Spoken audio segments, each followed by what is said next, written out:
What if I told you that right now, inside your body, there's a hidden race happening every single time you drink a glass of milk? In the next 11 minutes, you're going to see exactly what happens inside your brain, your stomach, your gut, and your blood the moment milk touches your lips. And by the end, you'll know something most people never learned in school. Stick around, because the last part might actually surprise you. Hey, welcome back to Digest 3D, the channel where we go inside the human body in full 3D detail, so you can actually see what's happening under your skin. Today, we are tracking one drink, milk, from the moment it touches your tongue to the moment it becomes part of your bones, your brain, and your muscles. Let's go inside. The moment milk enters your mouth, your body already starts working. Your tongue pushes it to the back of your throat, and in less than 1 second, it slides into your esophagus. This is a muscular tube about 10 inches long, and it uses wave-like muscle movements called peristalsis to push the milk down toward your stomach. This whole trip takes about 5 to 8 seconds. No chewing needed. Milk is a liquid, so your body focuses on getting it to the next stop fast, the stomach. But what happens when it lands there? That's where things get interesting. Your stomach is not just a bag, it's a chemical lab. As soon as milk arrives, stomach acid, called hydrochloride acid, meets the milk protein casein. And here's the surprising part. The acid actually curdles the milk, turning part of it into soft, solid clumps, almost like when you make cheese at home. This is completely normal. It happens so your stomach can break the protein down slower and more efficiently. An enzyme called pepsin starts cutting the protein into smaller pieces, while the fat in milk begins to separate and slow things down. This is why milk can feel heavy or filling. Unlike water, it takes your stomach 1 to 3 hours to fully empty after milk. Your stomach isn't rushing, it's being careful, because what happens next depends on getting this step right. Once the stomach finishes its job, the partly digested milk moves into your small intestine, and this is where the real magic happens.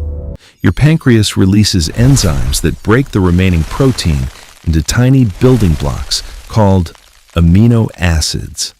At the same time, an enzyme called lactose, sitting on the wall of your intestine, splits milk sugar, called lactose, into 2 simpler sugars, glucose and galactose.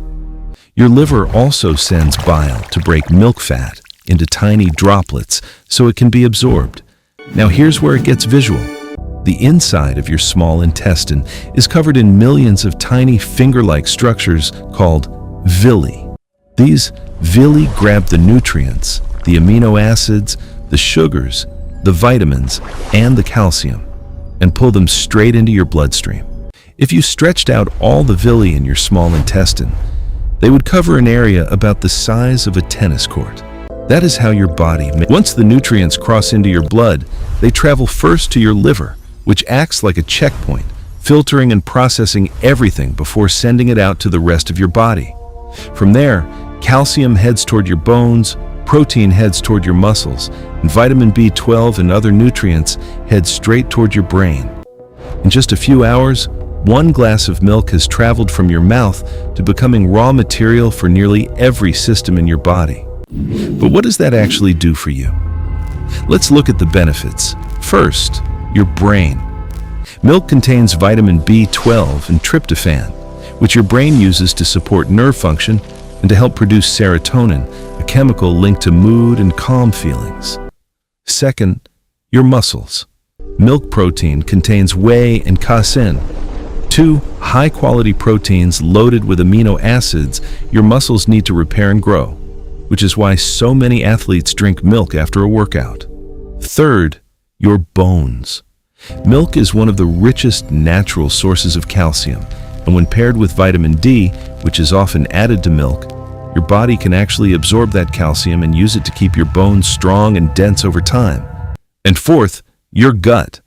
The natural sugar in milk, lactose, can act as food for some of the good bacteria living in your intestines, especially in fermented dairy like yogurt and kefir, which support a healthy gut environment. 4 systems, 1 glass of milk. But now, let's be honest, because milk isn't perfect for everyone. Here's something a lot of people don't know. As we get older, many of us naturally produce less lactase, that enzyme that breaks down milk sugar. When that happens, undigested lactose travels into the large intestine, where bacteria ferment it, causing bloating, gas, and stomach discomfort. This is called lactose intolerance, and it affects a large part of the world's adult population. It is extremely common, not rare. Then, there's milk allergy, which is different.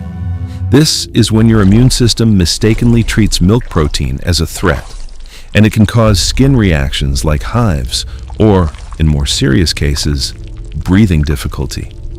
That's your immune system overreacting, not your digestive system struggling. There's also the sugar factor.